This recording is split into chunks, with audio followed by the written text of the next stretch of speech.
Hey there. Tonight, we're not dining with kings. There are no golden goblets, no glazed swans or spice-drenched roasts. Tonight, you're eating like the rest of us once had to, like a peasant.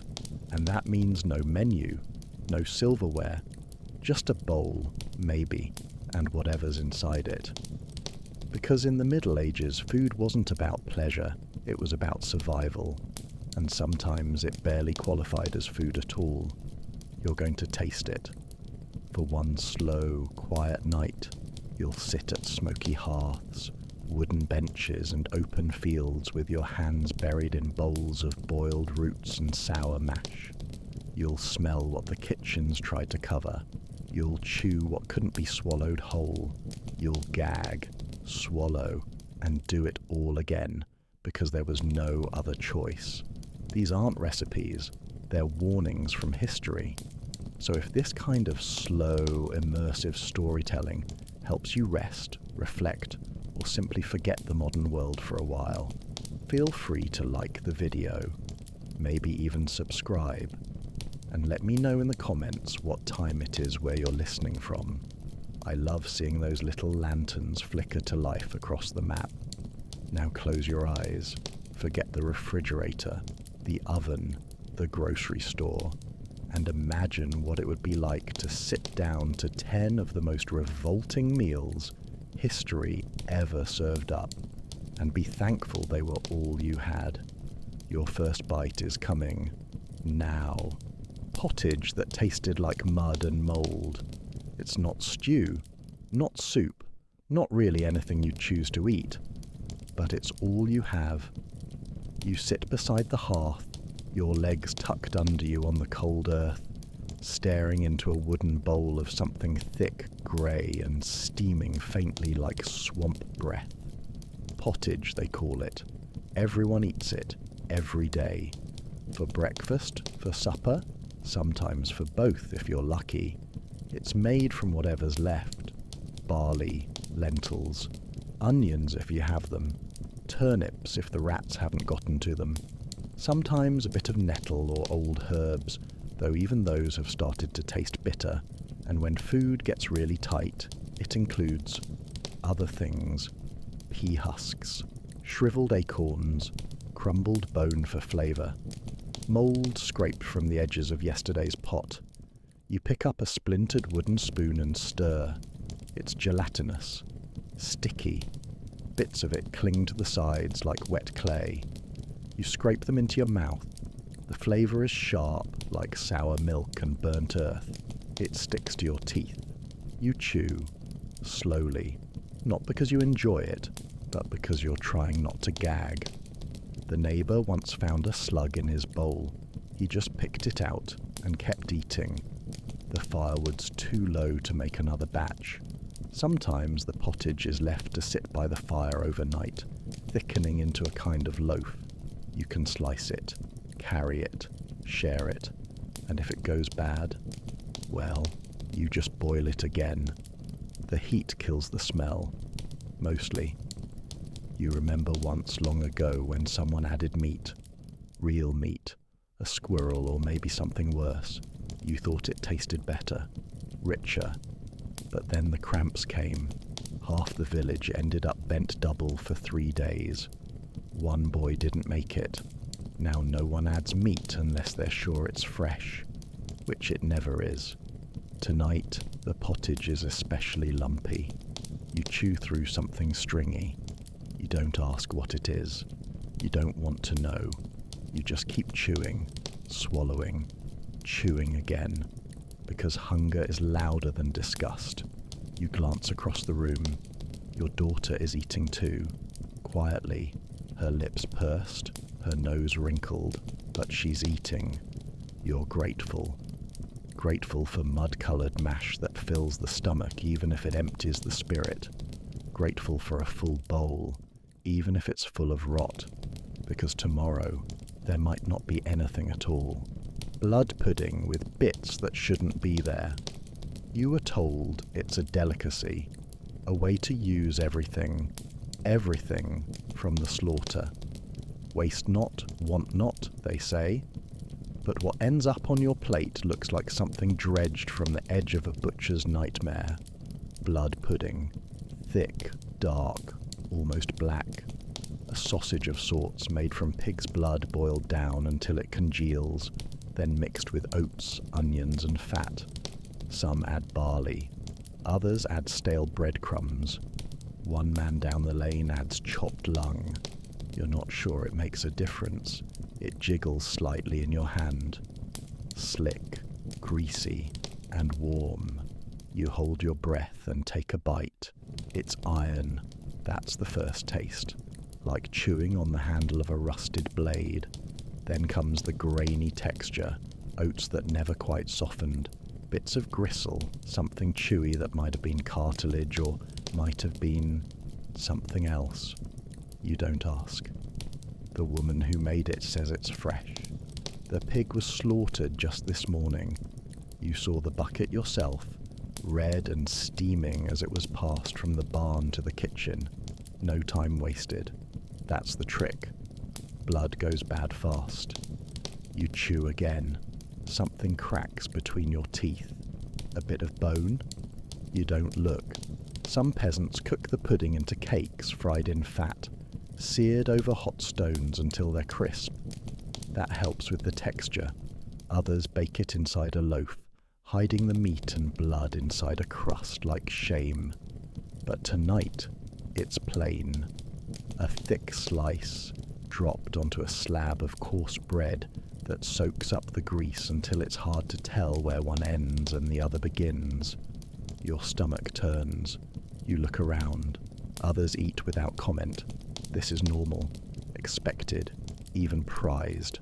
Rich in iron, filling, a blessing, if you believe in that kind of thing. You close your eyes and force another bite. You chew. You swallow. You don't breathe for a moment. Because somewhere deep in your gut, your instincts are telling you, this is wrong. This is something your body was never meant to process.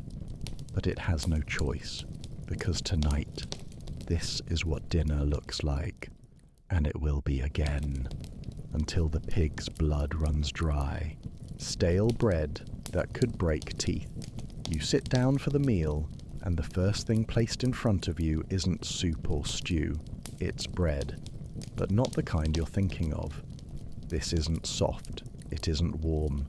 There's no steam rising, no golden crust, no yeasty aroma.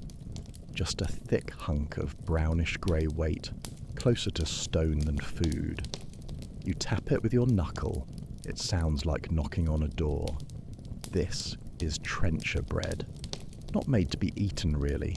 More of a plate made from grain. Baked hard so it can sit through the whole meal without falling apart. After the food's gone, some folks give it to the poor. Some toss it to the pigs. You're not that lucky. This is your meal. You try to tear it with your hands. It doesn't give. The crust could crack a tooth. You place it between your teeth and bite down slowly, cautiously, hoping it won't shatter like last time. You still feel the ache in your molar, where that piece of rye crust split it clean. There's no softness inside, just dense, chalky mass. Flour made from whatever was left. Barley, oat, rye. Sometimes ground peas or lentils when times are lean. Wheat is a luxury. This is what you get. You chew slowly, carefully. It crumbles in strange ways, dry on the tongue like sand. You take a sip of weak ale to help it go down. Water isn't safe. The ale at least hides the taste. You flip the slice over. A black patch on the bottom. Mould or ash from the hearth? You eat it anyway. Because that's what bread is here. Not comfort, not joy, just sustenance. You think back. Someone in the village said the Lord's table has white loaves.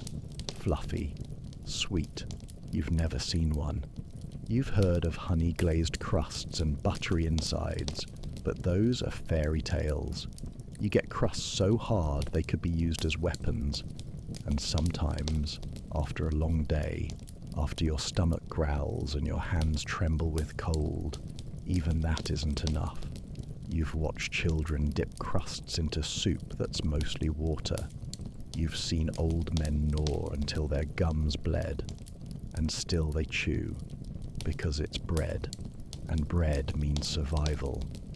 Even when it hurts to eat, even when it feels more like punishment than nourishment, you take another bite, close your eyes, and hope your teeth hold one more day. Boiled pig's ear and gristle.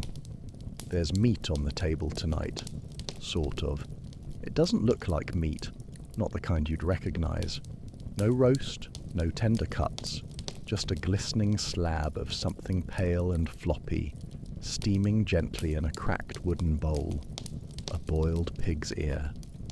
You pick it up with your fingers. It's still slick from the pot, slippery with broth that smells more like wet dog than dinner. The outer skin is rubbery, the inside lined with veins and cartilage. The tip is slightly charred. You take a bite. It doesn't tear. It stretches. You chew harder, working your jaw against the rubbery skin, your teeth grinding against something that feels like rope soaked in fat. The crunch comes next. Gristle. A strange, wet crackle that shoots an oily film across your tongue. You gag. Just a little, but you don't stop. Because meat, any meat, is a blessing. The butcher sold the choice parts long ago. Loin, haunch, belly. Those went to the manor. What's left goes to people like you. The ears, the feet, the snout, the tail. What they call scraps, but what you call supper. You chew through another bite. The texture turns to paste in your mouth, then suddenly crunches again. Bits of bristle, a vein. The broth is no better. Cloudy, thick, with flecks of something floating. Onion, maybe, or just fat. You sip it between bites, trying to swallow faster, trying to get it down before your brain catches up with your tongue. It's not just unpleasant, it's humiliating. But your stomach doesn't care about pride. The others are eating too, quietly, without complaint, because hunger has a way of sanding off dignity. Because if you had a better option, you wouldn't be here, chewing cartilage under candle smoke, pretending it's pork. Someone across the room coughs up a bit of bone. No one looks up. You keep chewing. Slowly, carefully. You tell yourself it's filling, that it's rich, that it's better than nothing. You lie. But the lie tastes better than the truth. And you're still hungry. Fish stew that tastes like the bottom of a river. It hits your nose before it hits your bowl. A sour, swampy stench, like pond water gone wrong. You try not to react. Everyone's hungry, and any expression of disgust is a luxury no one here can afford. They ladle it out thick, chunks slopping into the wooden bowl with a wet thud. You look down and see the stew, if you can call it that. Fish stew, more bones than flesh, more water than broth, and an oily layer on top that swirls in the firelight like something alive. The fish itself? Small, bony, caught from the nearby stream where the waste from the manor seeps down and collects. You don't ask what kind of fish.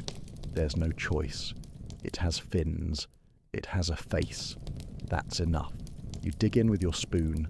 A rib bone surfaces, then disappears. Something stringy floats by. Maybe scale, maybe weed. You scoop up a chunk and taste. It's gritty and cold in the center.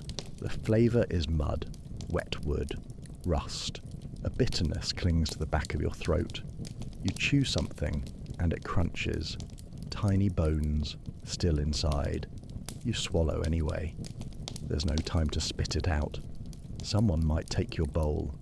You remember a feast once, long ago, where smoked trout was served to the Lord. Pink, flaking, dressed with herbs. You smelled it from the hedge. You were 10. You've never tasted anything like that since. This isn't that. This is what's left behind. Fish heads boiled to mush.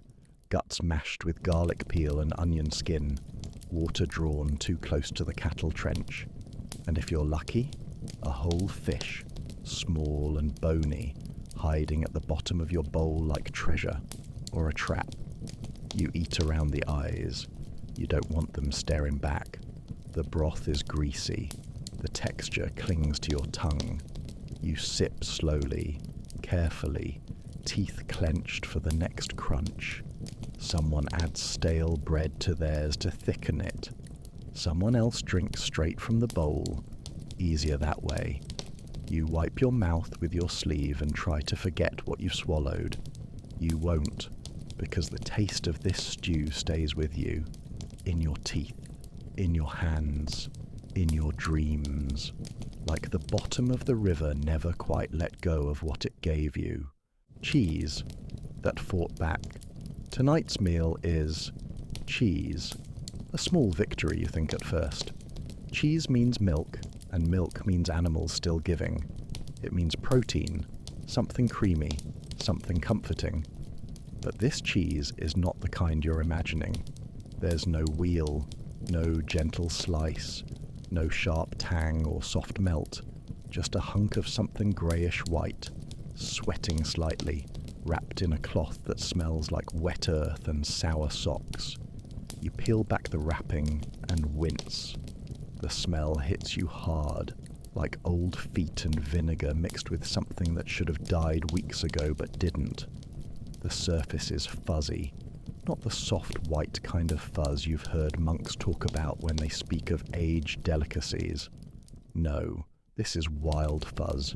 Green, blue, yellow, mold curling at the edges like it's trying to grow legs. But you know better than to waste it. You cut off a piece with your knife, if you could call it cutting. The texture is crumbly in some parts, slimy in others. It sticks to the blade. You scrape it off with your finger and pop it into your mouth. Immediately, you regret it. It bites back. The taste is sharp, aggressive. It burns your tongue. Sour like bile. Salty like sweat. There's a crunch you weren't expecting. Something inside the curd that never dissolved. Maybe a bit of straw. Maybe something worse. You chew anyway. You've heard of noble cheese. Soft and rich, aged in barrels paired with fruits and nuts. This is not that. This is desperation, clotted and curdled, made from milk that was one day too old, left to sour in a wooden bowl near the hearth. No rennet, no timing, just chance. Some say if you scrape off the mould, what's beneath is safe. Others say the mould is the best part. You eat both. You're not here to choose. A worm wriggles out from the edge. You flick it away and keep chewing, because this is food. And in times like these, food is not always a friend. Sometimes it fights. And you let it, because you're not fighting back. Gruel that smelled like the inside of a shoe. It's dinner again, though calling it that feels generous. You sit down with the others on the dirt floor. There's no ceremony, no scent of herbs or roasting meat in the air, just steam, thin and grey, rising from a pot that's barely simmering. Gruel. You brace yourself. It's been the same for days now, maybe weeks. A thin slop of water and ground barley if you're lucky. Sometimes oats, sometimes a mix of crushed legumes and dried pea dust scraped from the bottom of a sack. There's no real recipe, just ratio. A little grain, a lot of water. Tonight, someone added a turnip rind for flavour. It didn't help. You dip your spoon and stir. It doesn't stir back, just sloshes gently like dirty bathwater. You lean in. The smell is, well, foot-like, damp, sour, like wool socks worn through a rainstorm and left to stew in a wooden chest. You try not to think about it. You raise the spoon. The gruel drips like glue, thin but not clean. Flecks of something float near the surface. You hope they're herbs. You don't look too closely. You take a sip. It's warm, which is something, but the taste is musty, earthy, faintly sour. You chew even though you shouldn't have to. Bits of husk cling to your teeth. A pebble grits between your molars. You wince but keep eating because you're starving. You remember a story the priest told about a saint who lived on nothing but barley gruel and spring water for a year. You wonder if he had a choice. You wonder if he had shoes. Your neighbour once tried to make the gruel taste better. He added a pinch of salt from his winter stash. The pot boiled over. His wife cried. That pinch was meant to last until spring. Tonight, there's no salt, no seasoning, just gruel that tastes like regret and cloth. You close your eyes and take another spoonful. You chew the unchewable. Swallow what should never be swallowed. You feel it slide down your throat like a wet stone, leaving behind the ghost of every stale sack, mouldy root, and spoiled spoon that came before it. It doesn't fill you, it just quiets the ache for a while. But that's all it needs to do, because tomorrow, when the sun rises and the pot is filled again, you'll eat it once more, and you'll be grateful, even if it tastes like the inside of your boot. Beer that wasn't beer. You lift the mug with hope, because tonight you've earned a drink, a long day in the fields, aching hands, cracked feet, and now the reward. Something cold, something bitter, something that, for just a moment, might remind you what it's like to be alive. But the moment the mug touches your lips, you know, this isn't beer. Not really. Not the kind you dream about, rich, foamy, golden. This is thin, flat, and sour. More water than grain, more disappointment than drink. A peasant's brew, a hollow ghost of what beer is supposed to be. You swallow anyway. It tastes like wet straw and copper. There's a hint of something burnt, maybe from the fire used to boil it, or from the pan they didn't bother to scrub. You take another sip. It's gritty. Sediment clings to the bottom. Ground husk, bits of grain. Ash? Hard to tell. The brew is cloudy, the colour of puddle water after a wagon's rolled through. You used to think beer meant celebration. Now it means survival, because the water isn't safe. You've seen what it does to people, seen their skin go grey and their breath grow short, so they boil it, add whatever malt or oats they have left. Let it ferment just enough, just long enough. It barely makes a difference, but it keeps you from dying. You've heard stories of alehouses in towns, places with casks that pour rich amber streams into shining mugs.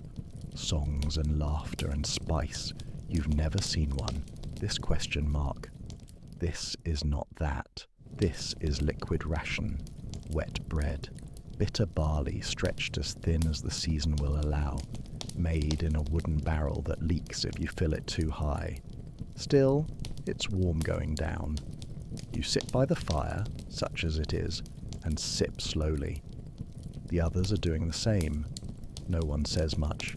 Just the clink of clay mugs and the occasional cough. A child asks if he can try. His mother says no. You almost smile, because you remember when beer meant something to you too. Now, it just means you're not thirsty. And in a world where even the rain can't be trusted, that's enough. Stew that hid the truth. It smells good. That's the first warning. Because in a world where flavour usually means danger or disappointment, you've learned not to trust food that smells like comfort. But tonight, the pot hangs heavy over the fire. The broth simmers, thick and brown. There's meat in it, real meat. You can smell it, fat rendering into the liquid, mingling with wild garlic and leek. Your stomach growls. You glance at the others. No one's talking. That's the second warning. You ladle yourself a bowl. The stew is dark, the kind of dark that hides things. Chunks of root vegetable float lazily. Turnip, maybe, or old parsnip gone soft. Something fibrous you hope is cabbage. Bits of bone poke up like islands in a swamp. You dip your spoon and bring it to your lips. The taste is strong, savoury, almost rich. There's definitely meat, tender, oily, falling apart with the gentlest nudge. You chew slowly, then you hit something. Tough, rubbery, familiar, but not pleasant. You pull it from your mouth. It's a tail. Rat, you think, or maybe something worse. No one reacts. No one meets your eyes. You look around the room and suddenly the smell makes sense. The silence does too. This stew is hiding more than flavour. Someone cooked what they had, and what they had was crawling in the barn yesterday, or found under the floorboards, or trapped in the ditch. You eat anyway, because hunger is louder than suspicion, because asking questions means walking away with an empty stomach. You focus on the broth, on the heat, on the way it fills you up, and you try not to think about the fur, or the tiny claw you spit into your sleeve, or the fact that the bones don't quite look like anything you've eaten before. Because in times like these, food isn't about comfort, it's about denial. You clean your bowl, wipe it with crust, swallow hard, and you say thank you, because someone made a meal, and you're still alive. The pie you shouldn't have opened. It looks harmless. A crusted dome, golden brown if you squint through the soot. The edges are thick, sealed with an egg wash no one could afford, so they used broth, maybe even spit, to keep it from cracking open in the fire. A pie. Something about it feels special, festive, almost like a holiday. You haven't seen a pie in months. You sit cross-legged on the floor, hands already greasy just from moving the tin. It's warm, heavy, promising. You press your knife through the top.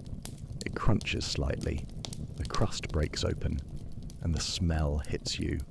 Rot, gamey, sweet and sour, but not in a good way, like something that died badly and was brought back with onions.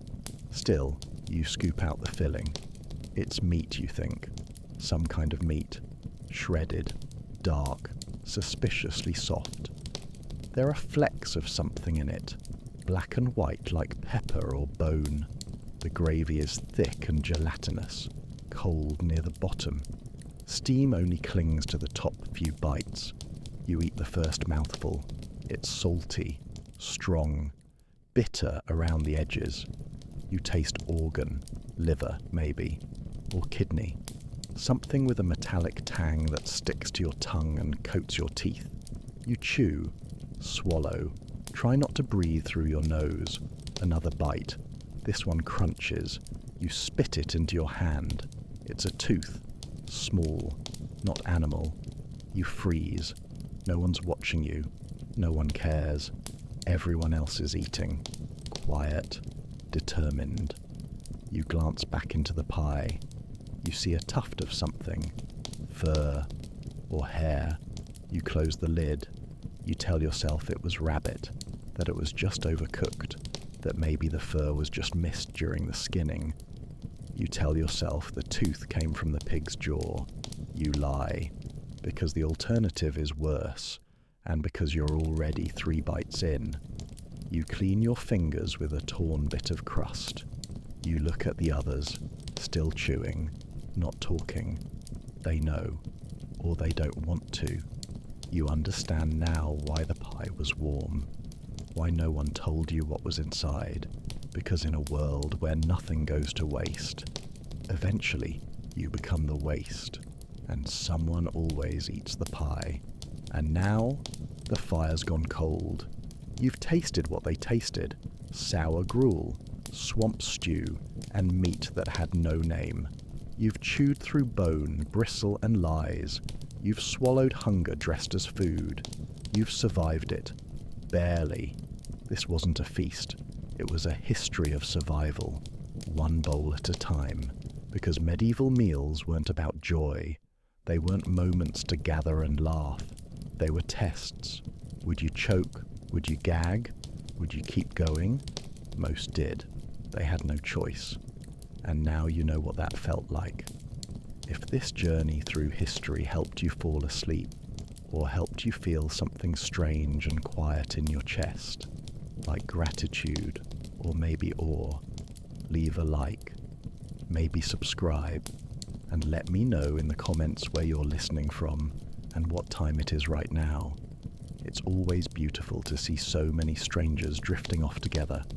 For now, rest easy. You don't have to eat any more tonight. Not gruel, not blood, not teeth. Just silence and sleep.